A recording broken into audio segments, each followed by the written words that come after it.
Hey folks, Craig Danger, vinyl record player.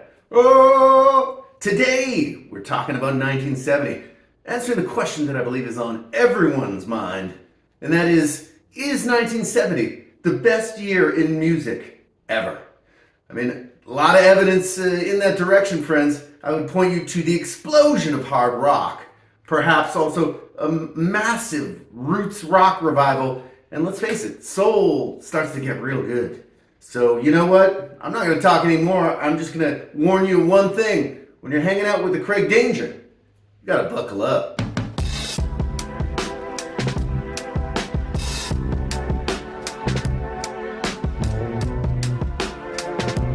And we're back. Talking about 1970. Is it the best year in music ever? My friends, I don't know that it truly is. But hey, it's a great topic for a video, so I'm about to kick it. Let's talk about 1970. We'll start off with hard rock, which is developing at a pace at this particular juncture. We got hard rock debuts like crazy, like of course, what? How about Black Sabbath, Black Sabbath? Is it the first heavy metal album? Again, that's an argument that many folks would have, but you know, the fact is it completely changes the game. Later that year, what does Black Sabbath do? They release Paranoid. Two somewhat legendary albums, one year. That's just a start for hard rock because, of course, we turn to Deep Purple Mark II. Having shed Rod Evans, their original lead singer, they pick up, of course, Ian Gillan and completely change, well, not completely, but really heavily change their sound. Deep Purple in rock. I mean, it's pretty much a classic, without a doubt. You got I think it's like an 11 or 13-minute version of Child in Time, which is just like, it's a mega track. It's a mega track. Really fantastic hard rock album. And then, of course, we could look to some debuts. How about Uriah Heep? Very heavy, very humble. Also from 1970. Of course, Uriah Heep will continue to rock at least until about 75 when they, of course, lost their first lead singer. He died not long after that. How about Mountain's debut album? How about Climbing from 1970? This, of course, Mississippi Queen, everyone knows, but Never in My Life. This is just kind of chock full of hard rockin' hits. Really, Leslie West, the guitarist on this, are a power trio. Felix Pappalardi as well, the producer of Cream, comes in and he plays bass. And of course, we have Corky Lang on drums. This is kind of a legendary album. Definitely one that you want to check out. Anything of really their first 2 or 3 albums by Mountain, classic records. And again, these are not, in terms of buying this on a used level, not expensive at all. So Mountain Climbing is a classic. Coming from Britain, how about a record that I've talked for many times on this channel, Wishbone Ash, which is just an amazing, amazing album. 2 tracks on side B, very long, elongated sort of proggy classics, and I think either 3 or 4 on side A, and it's just a rock show, friends. The riffs are sticky and all over the place. Wishbone Ash, 1970. What an epic debut for really a year of hard rock that I'm not sure that in terms of overall influence, there was a better year than 1970, obviously starting with Black Sabbath. But there are way more albums. Obviously, Grand Funk released, I believe, Closer to Home that year. But wow, hard rock in 1970 just hits and hits big. And as the 1960s come to a close, obviously. One more. Why not? We're here. How about Freeze, Fire and Water? Woo! Is this their best album? I would venture that it's pretty close. Certainly their first couple of albums, which really did buck us. No one really had a clue about them until, of course, what's that rock radio staple? How about All Right Now?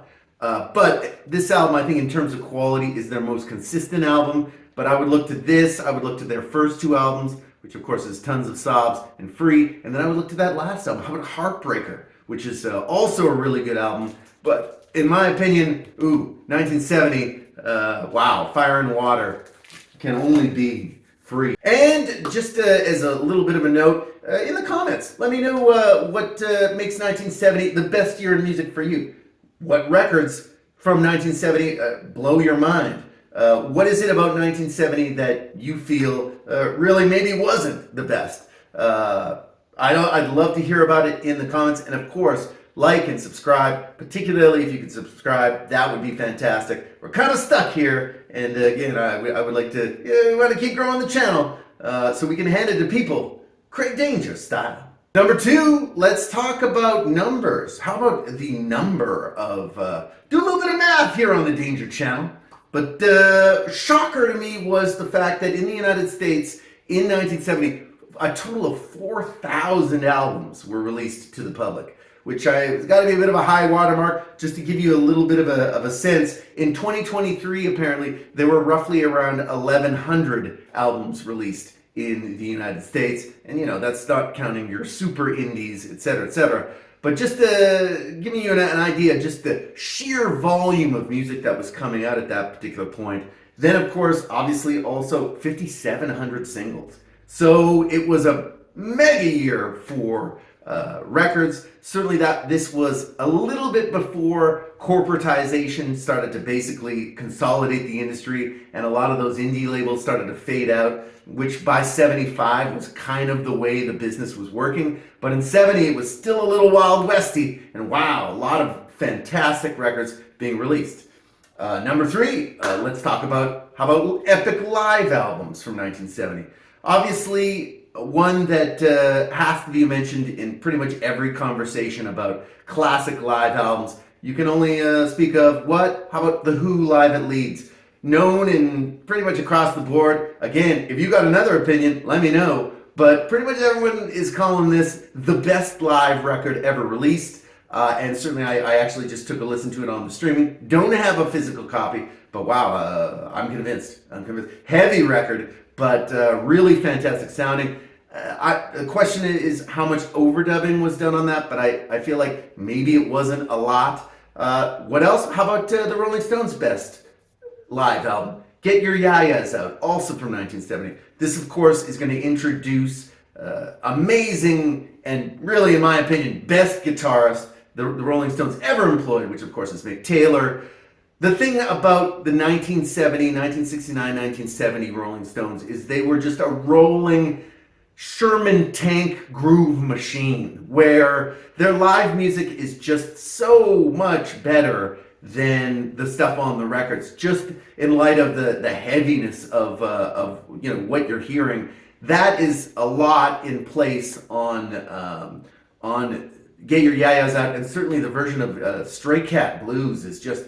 There's just some dirty, stinky, I would say almost perverted riffs from Mick Taylor. And really, it's fantastic, and in my opinion, their best. Of course, their first live album, Got Live If You Want It. I believe there was a few members of the vinyl community who were talking recently about how it may be one of the first punk rock records ever released. Obviously, Get Your Ya-Ya's Out is not that, but wow, it is a heavy, heavy vehicle for the Rolling Stones. And yeah, it's just the version of Jumping Jack Flash is also absolutely mind-blowing. Heavy, heavy grooves. And really, around that time, they were absolutely fantastic. And then, of course, another one that I have a physical copy of, could not actually find that. It is a double album, and there was a movie. How about Joe Cocker, Mad Dogs and Englishmen? Also a really good record. Again, Delaney and Bonnie and Friends, a lot of members of that. Obviously, Leon Russell takes part in that particular. Really, this was a completely money-losing tour, and the movie lost money, but it was just a spectacle. And again, the double album is a great sort of piece of evidence on that. You can get this cheap almost everywhere, and you know, it's just kind of a fantastic document of the times. Joe Cocker, obviously in premium voice in 1970. And of course, the last one that I actually do have a physical copy of, how about the Byrds Untitled? Now, this is not a full live album. This is one side of basically album cuts, and the other side is live. What's interesting about this is the Byrds' sort of second era, and apparently in the first era, the Byrds were just not so great of a live band. At this point, they pick up Clarence White, they pick up Gene Parsons, and basically they had a revolving bassist, I believe, but I believe Skip Batten may have been the bassist at this point. Doesn't matter. The bass is not really where the action is. For me, it's all Clarence White, who obviously was a former bluegrass player, but ooh, what a player he is, and you really get a nice sort of a taste of that era of the Byrds, which was by that point they were live, and live they were absolutely kind of an amazing sight to see. Just amazing chops on, of course, Parsons and Clarence White, and by that point Roger McGuinn also very road tested. So Untitled, this one again, I picked this one up for $5. You can get this one almost anywhere, and it's just again another nice view of the Byrds. Number 4 of that year. How about really? I think probably one of the biggest records of the year. Is it the best? I think you'd have to be the judge of that. But I think we have to talk about, of course, Bridge Over Troubled Water. This spent 6 weeks at number 1. Certainly, Bridge Over Troubled Water, the title track. Definitely one of the most covered songs of all time. Certainly I can say in the soul arena. Wow, it's all out there. But pretty good album. This, of course, would be their last album. But yeah, 6 Grammys on this dog. Not that, again, that Grammys are necessarily the best of things. But it basically was a best-selling album in the UK as well for a couple of years. So I'd be remiss if I didn't mention, really, Bridge Over Troubled Water, the final LP by Simon and Garfunkel. Obviously, they would go their own way for the rest of the 1970s. So number 5, we got to talk about roots music. Now, in my 1968 or 69, I believe it was 68, we talked about, of course, we talked about the band songs from Big Pink. Well, that ignites sort of a revolution in terms of the way rock was played. A lot of much rootsier material. Obviously, there was country rock going on at that point, which again the Byrds began with "Sweetheart of the Rodeo," and there were certainly the International Submarine Band, Graham Parsons, and Graham Parsons was in the Byrds for a short period of time. Flying Burrito Brothers. But really, the rootsiness, it kind of all begins with not with this particular album, but certainly this is part of that explosion in 1970.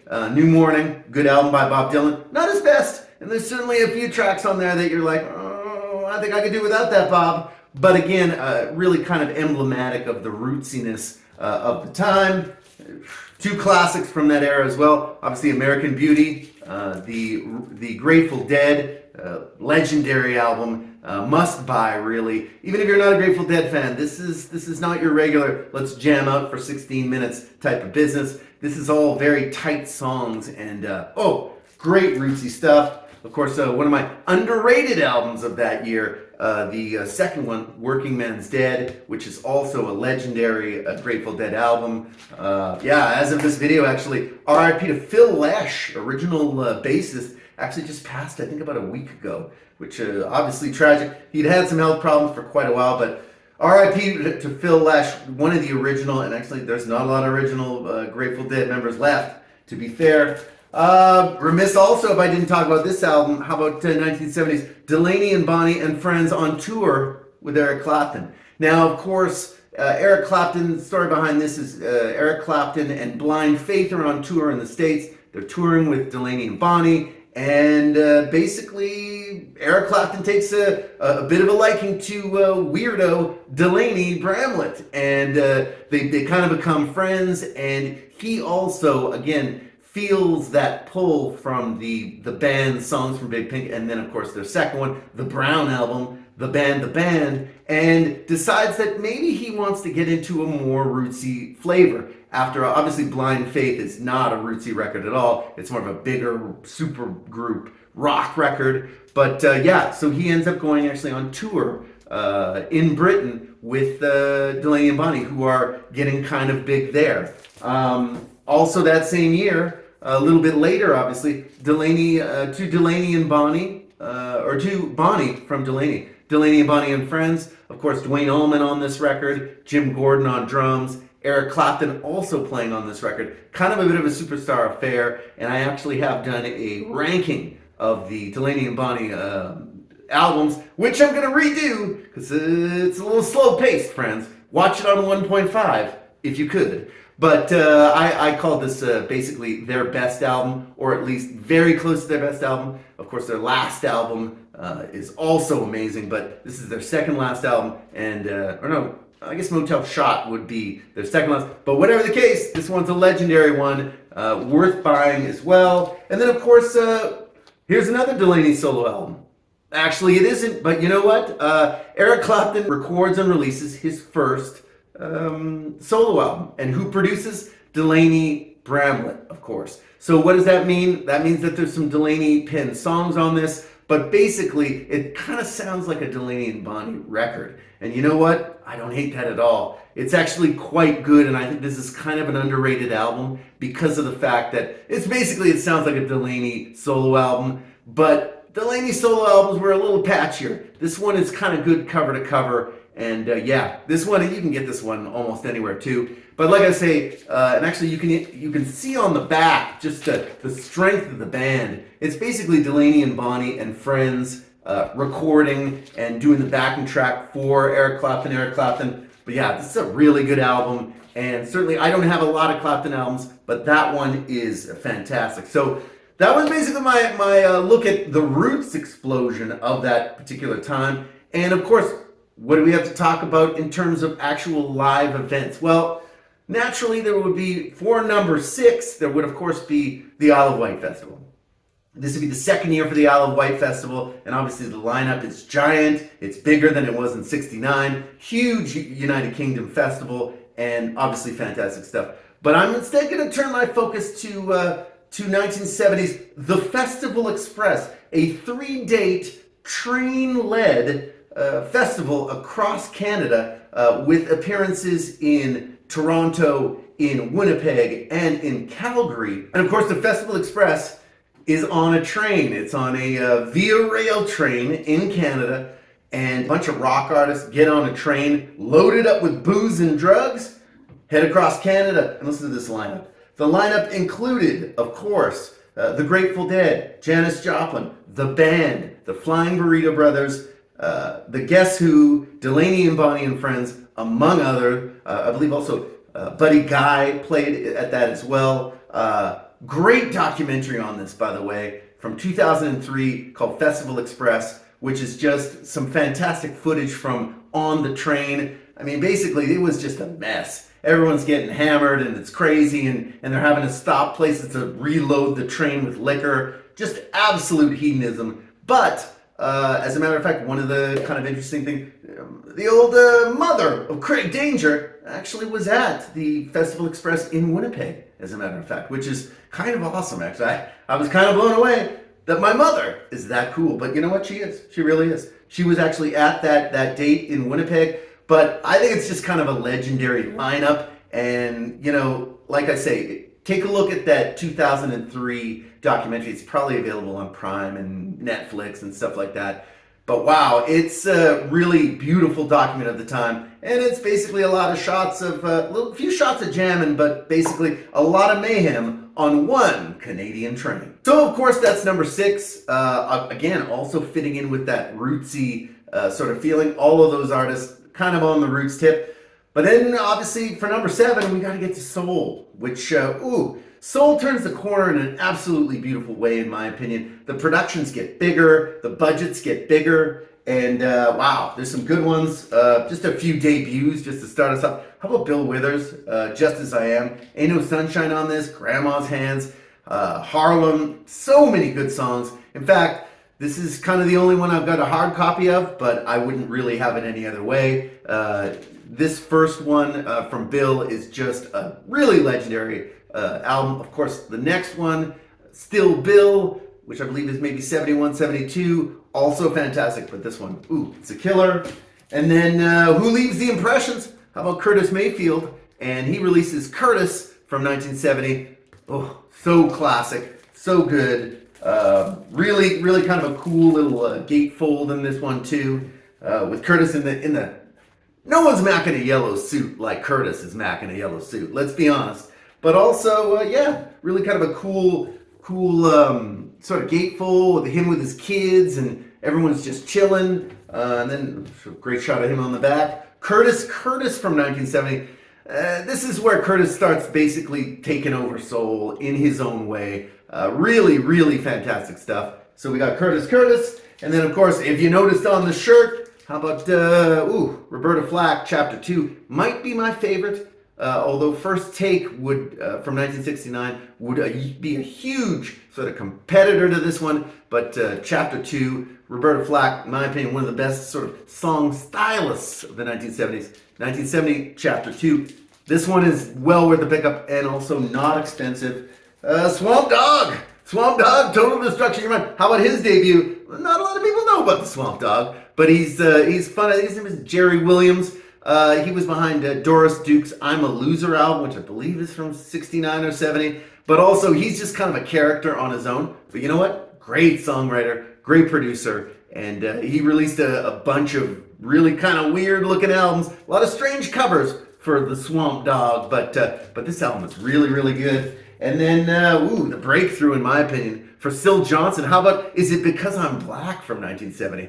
Woo! Cover to cover, this is fantastic. The only thing being is, okay, I'm not the biggest fan of Come Together by the Beatles. Okay? Shoot me if you might. Don't shoot me.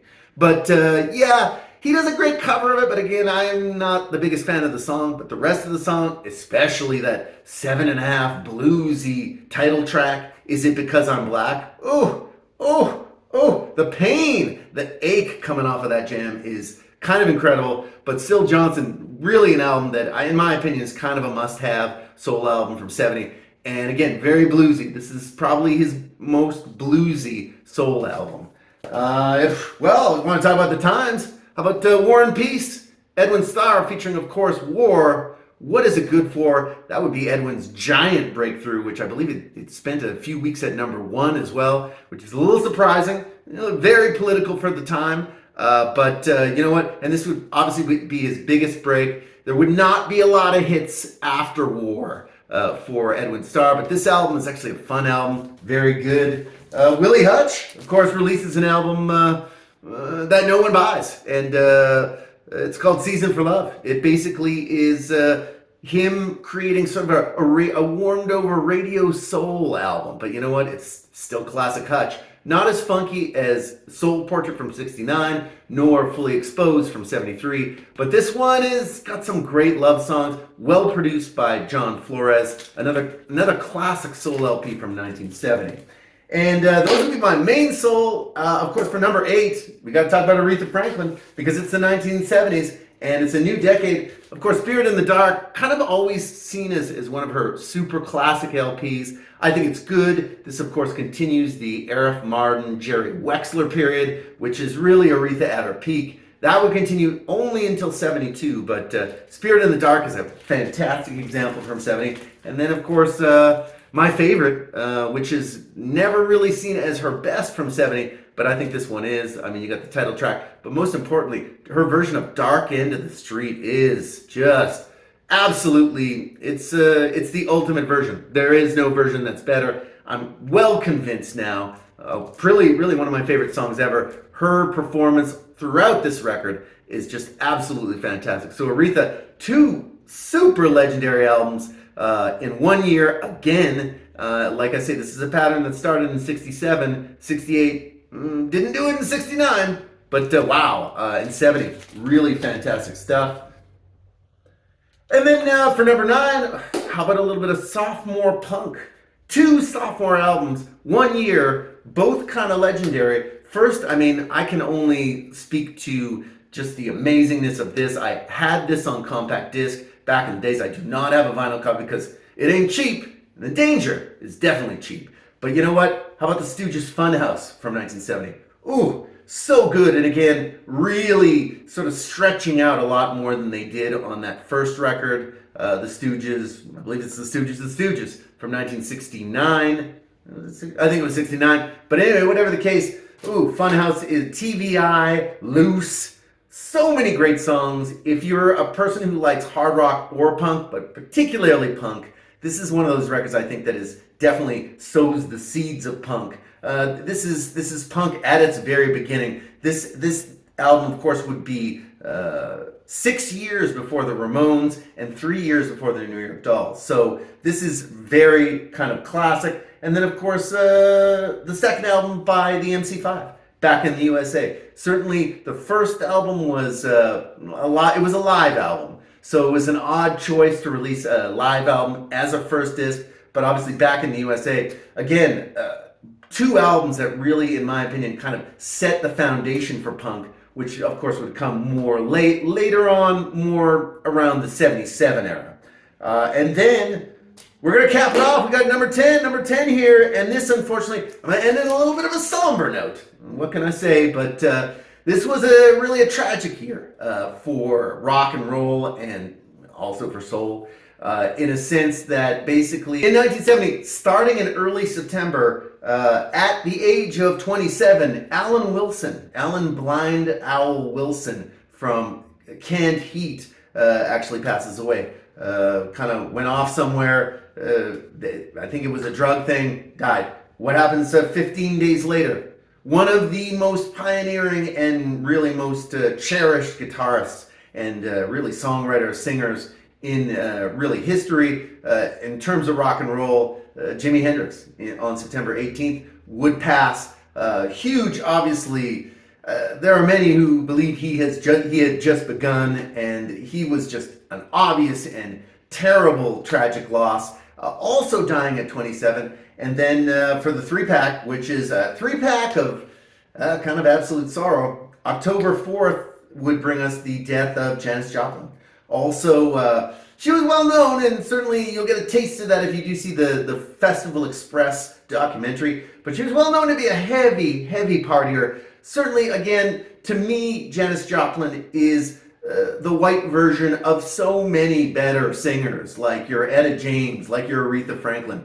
But I would probably say that Janis Joplin helped to get a few of the white people into the soul. And you know what? I can never, ever be upset at that. But on her own, hell of a performer, gave her all the time. Certainly, there was a lot of alcohol and drug issues. Unfortunately, that was how she ended up passing. So three kind of really overall amazing sort of 60s stars that would, basically pass at 27, all three of them in 1970. And then following it up in 71, in July, would be, of course, Jim Morrison of The Doors.